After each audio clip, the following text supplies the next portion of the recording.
শ্যামা, ওরে শ্যামা, আয় আয়, দেখ কে এসেছে।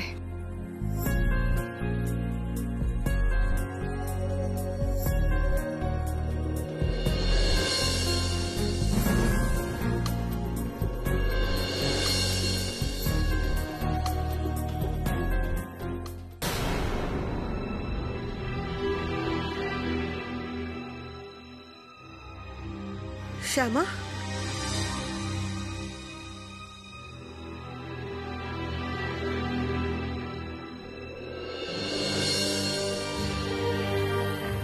মা, আপনাদের ওকে নিজেদের চিনিয়ে দিতে হবে।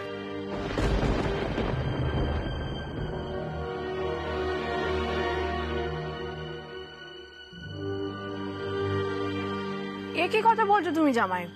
আমাদের শ্যামাকে আমাদেরকেই চিনিয়ে দিতে হবে?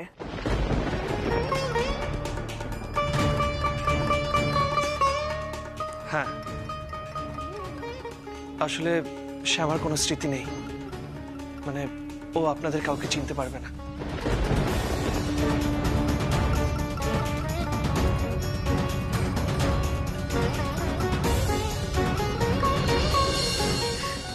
শ্যামা,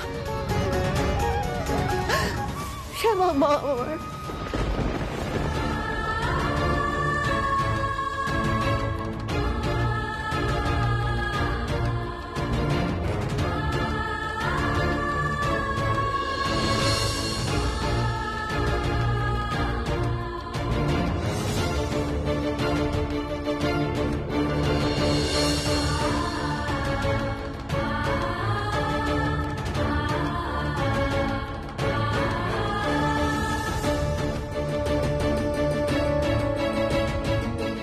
শ্যামা তোমার মা।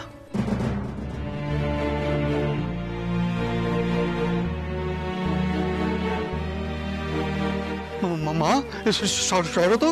কি রে শ্যামা, তুই আমায় চিনতে পারছিস না? আমি তো দাদা রে, দাদাকে চিনতে পারছিস না? দেখ না ভালো করে, আমি তো দাদা, তো চিনতে পারছিস না? কি রে?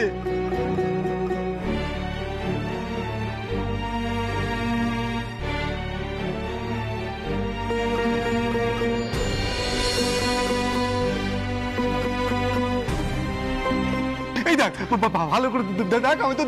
আরে সরো তো দেখি, সরো। তোমার চিনতে পারছে না তো কি হয়েছে? আমাকে ও না চিনে থাকতেই পারবে না। আসলে কি বলতো, আমাকে তোর চোখের বিষ মনে করতো, তাই না? রিয়া শ্যামা, চিনতে পারছিস তো? কি রে?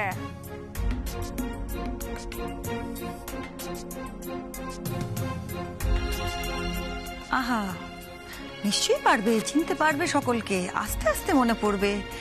আমার মনে হয় জোর না করাই ভালো, জোর করলে হিতে বিপরীত হতে পারে। আর এই যে বেয়ান, তখন থেকে তো মেয়েকেই আদর করে যাচ্ছেন, অনেক আদর তো হলো। আরেকজন যে চুপটি করে দাঁড়িয়ে আছে আদর খাওয়ার জন্য, তাকে এবার ডাকুন। হ্যাঁ,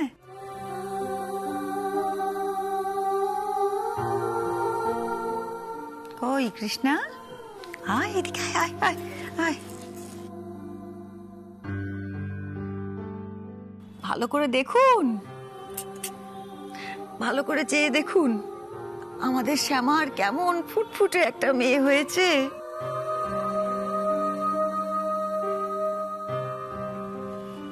কি ভাবছেন?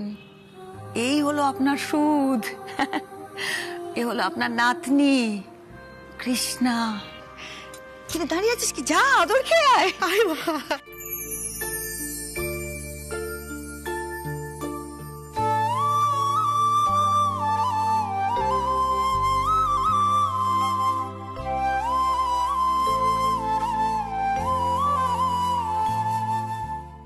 আয় দিদি, আয় আমার বুকে আয়।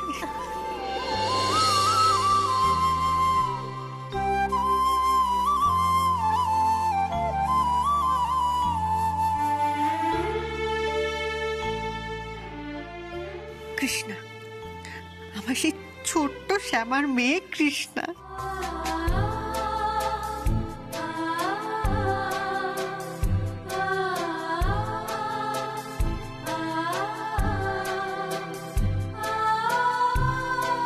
থাক দিদি, থাক, ঘর আলো করে থাক।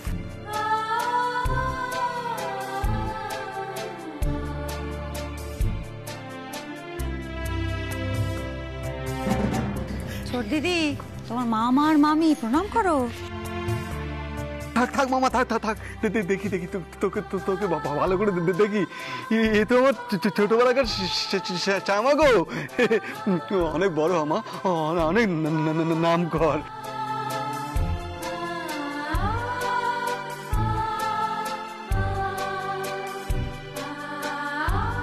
এটা তো মামা মামি। থাক থাক মা, থাক থাক, অনেক হয়েছে। বলছি আমাদের শ্যামার মতনই তো দেখতে হচ্ছে গো শ্যামার মেয়ে। বলি ও জামাই, তোমার মতন গায়ের রংটা হলে একটু ভালো হতো।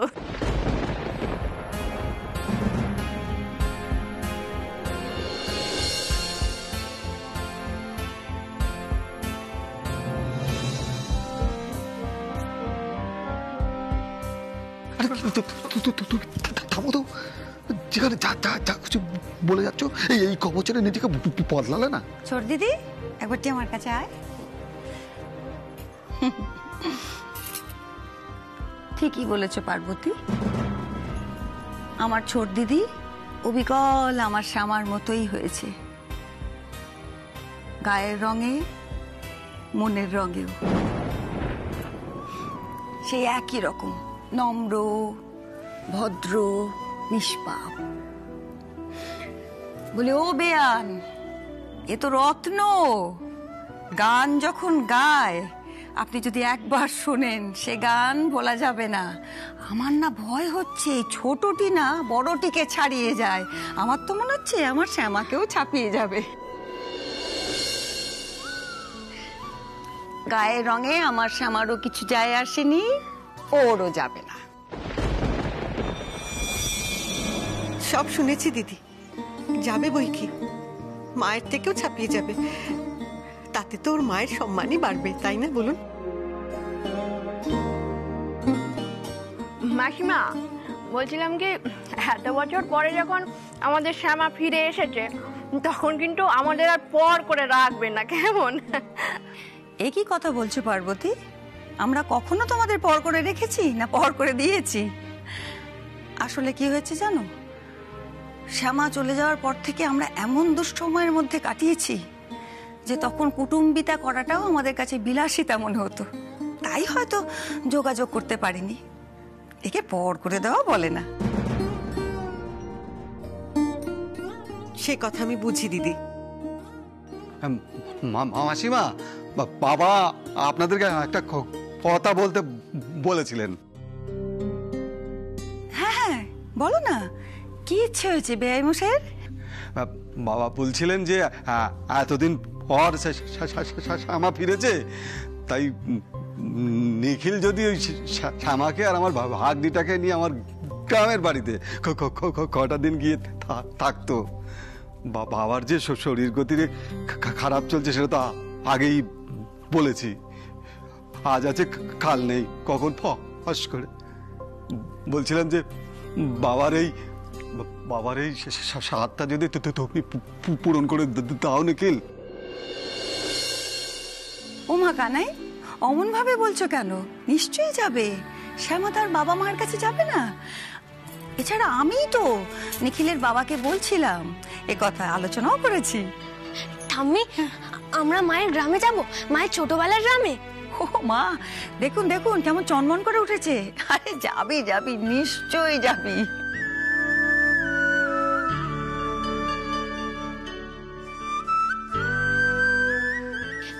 ও বাবা, একটা কথা আছে, শোনো না। শুনছি শুনছি, বল কি হয়েছে? আমার কি মনে হয় জানো তো বাবা, ওই গ্রামের বাড়িতে গেলে না মার অনেক কিছু মনে পড়ে যেতে পারে।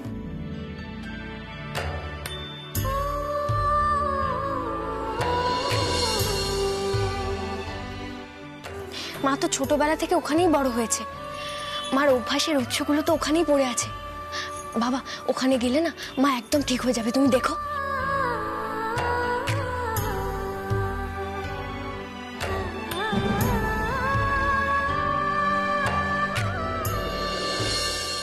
ও শ্যামা, আমি বলি কি, চল না আমাদের গায়ের বাড়িতে চল, ওটা তো তোর নিজের বাড়ি। কতদিন তোর মা ডাকটা শুনিনি বলতো?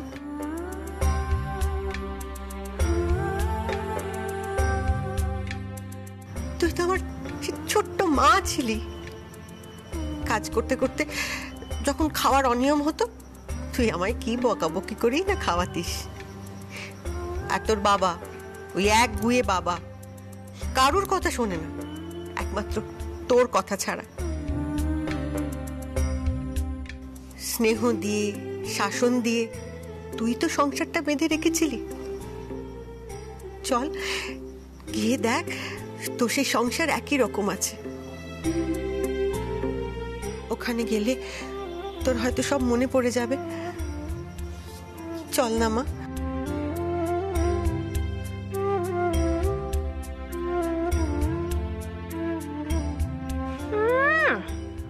এতদিন আমি সংসারটা সামলালাম, আর যেই শ্যামা ফিরলো অমনি তাকে নিয়ে বাড়াবাড়ি শুরু হয়ে গেল।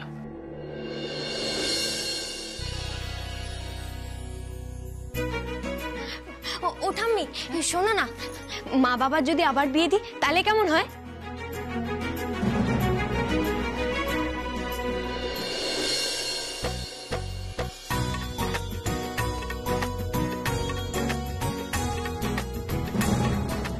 মাই গড, এরা এত সব নাটুকে প্ল্যান করে কি করে?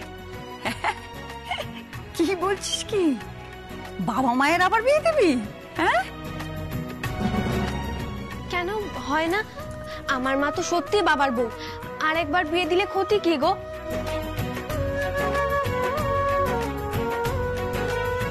না না, ক্ষতি আবার কি? ক্ষতি তো কিছু নেই। তুই বরঞ্চ আরেকজন আছে তাকে বল, তোর দাদান কি বল, দেখবি এক্ষুনি নেচে উঠেছে এসব ব্যাপারে উনি। হ্যাঁ, দাদানের সঙ্গে এই বিষয়ে একটু প্ল্যানে বসতে হবে। বিয়ে হলে গান বাজনা হবে, হইচই হবে। তাতে যদি সত্যি আমার মায়ের কিছু মনে পড়ে যায় তাহলে তো ভালোই হবে। আমার ভাগ্নি দেখছি আমার মনের কথাটা মুখে এনে ফেললো। খুব ভালো, খুব ভালো। আমার কিন্তু আমার নাতনির প্রস্তাব খুব পছন্দ হয়েছে। হ্যাঁ, নাতনির প্রস্তাব তো আমারও পছন্দ হয়েছে।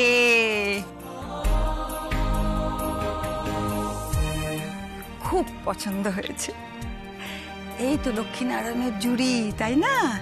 তাহলে লক্ষ্মীনারায়ণ আবার বিয়ের পিঁড়িতে বসছে, তাই তো?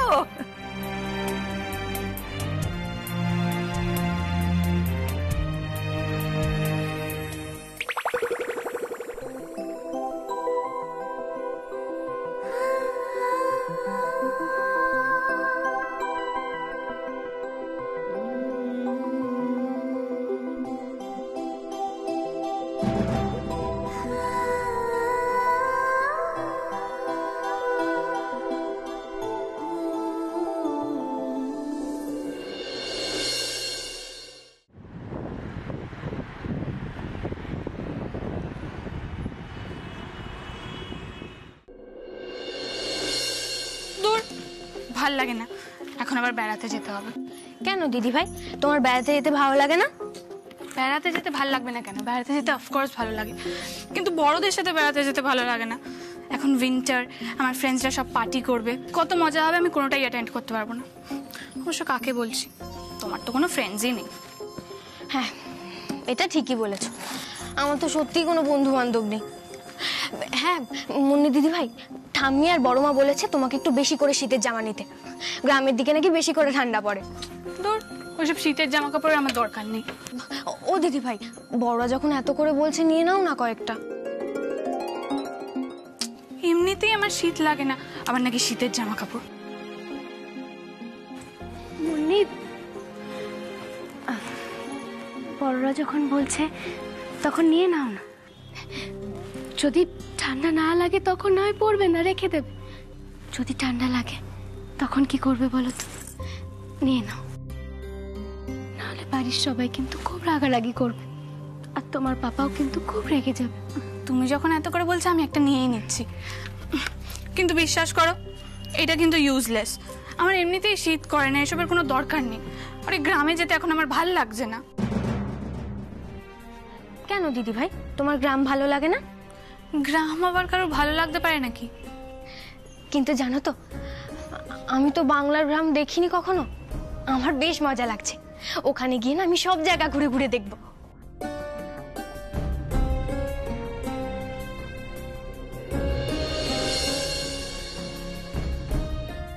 আর তাছাড়া আমার মায়ের গ্রাম বলে কথা। কাম্মা, তোমার খুব ভালো লাগছে বলো? পাপা আর কাম্মার বিয়েটা যদি এই শহরে কোনো একটা 5 স্টার ব্যাঙ্কোয়েটে হতো তাহলে কি ভালো হতো, সঙ্গীত মেহেন্দি সব হতো। আর তারপরে বম্বে থেকে কোনো ফেমাস সিঙ্গারও আনা যেত।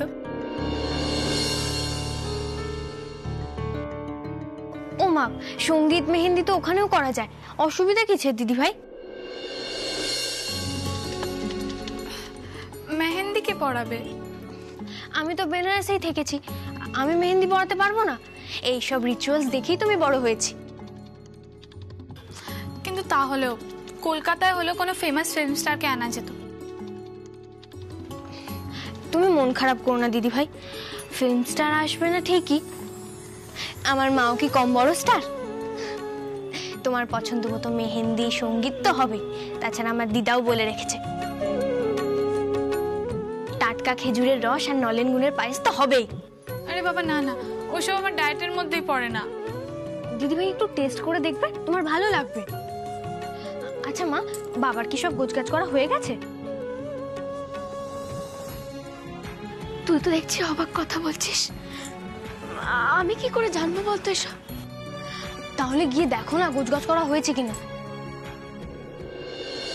তাহলে বাবার ব্যাগটা তুমি একটু গুছিয়ে দাও না। তুই কি একটু চুপচাপ করে নিজের কাজটা করতে পারিস না? যা না, গিয়ে জামা কাপড়গুলো গোছা না, যা। আরে মা, তুমি তো লজ্জা পাচ্ছ কেন? নিজের বডিরই তো ব্যাগ গুছিয়ে দেবে, যাও না, গিয়ে একটু গুছিয়ে দাও না।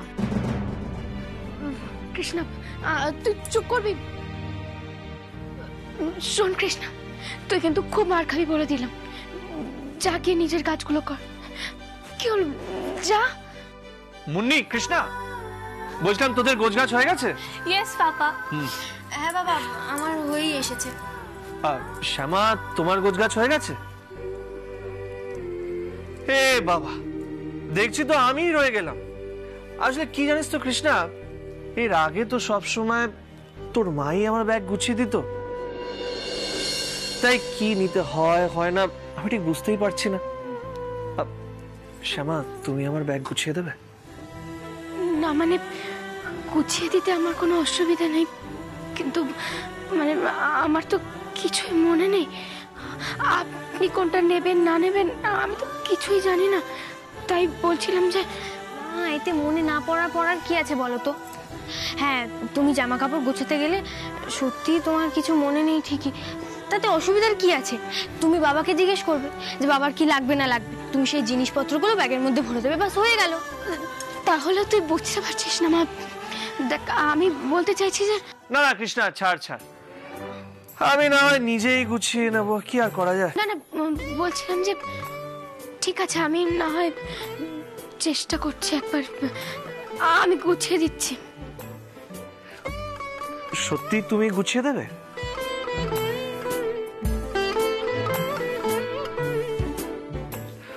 আর হ্যাঁ কৃষ্ণা আর মুন্নি, আমাদের কিন্তু বিকেল বিকেল ওখানে পৌঁছতে হবে, তাই তোরা রেডি থাকবি। ওকে ওকে পাপা।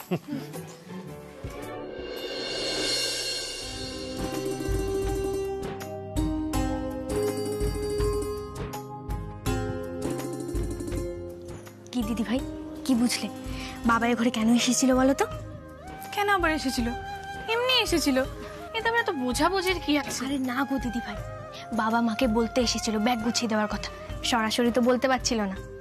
ও রিয়েলি? হ্যাঁ গো, ঠাম্মি আর বড় মা বলছিল জানো তো, মা যদি বাবার কাজ নিজে হাতে না করে দেয় তাহলে বাবার একদম পছন্দ হতো না। একদিক থেকে ভালোই হয়েছে জানো তো, মা যদি এইসব কাজ করতে করতে সত্যি যদি মার কিছু মনে পড়ে যায়।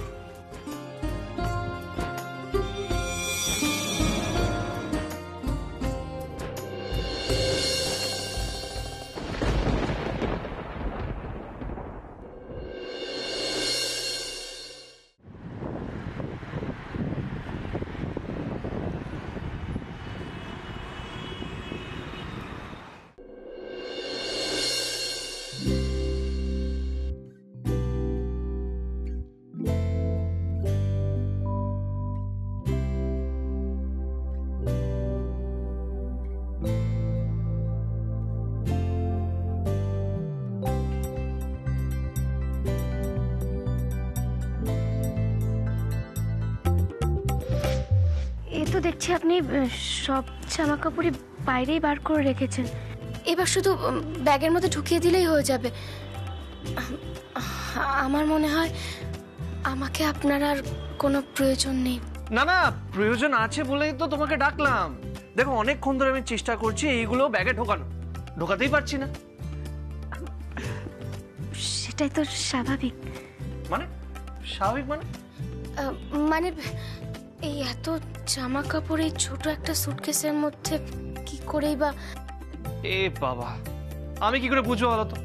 আমি মাকে সুটকেস দিতে বললাম, মা এই সুটকেসটা দিল আমাকে। না না, মা একদম ঠিক সাইজেরই সুটকেস দিয়েছে। দেখুন, আপনি তো দুদিনের জন্য যাবেন, আপনি তো আর 1 বছরের জন্য যাবেন না। মা তো একদম ঠিকই দিয়েছেন। এই দেখো, আমি না এইসব বুঝতে পারি না, আমি ম্যানেজ করতে পারবো না। তোমার যা ঠিক লাগে তুমি করে দাও। বলছিলাম, আমার কিন্তু মনে হয় আপনার এত জামা কাপড় নিয়ে যাওয়ার কোনো প্রয়োজন নেই। হ্যাঁ, আমি সেটাই তো বললাম, তোমার যা ঠিক লাগে সেটা তুমি প্যাক করে দাও। হ্যাঁ, করে দাও নিজের মতো। তাহলে এক কাজ করি, বাইরে পরার জন্য 2টো নিয়ে নিই, আর ভেতরে পরার জন্য 2টো। একদম একদম, আমি হেল্প করবো। দাও দাও। না না, ঠিক আচ্ছা আছে। আচ্ছা। এইটা আর আর আর এই 2টো বাইরে পরার জন্য। আমার মনে হয় এইগুলোতে হয়ে যাবে। আর যদি লাগে তাহলে না হয় আর একটা নিয়ে নিচ্ছি। একদম একদম ঠিক বলেছো। তো তুমি গোছাও।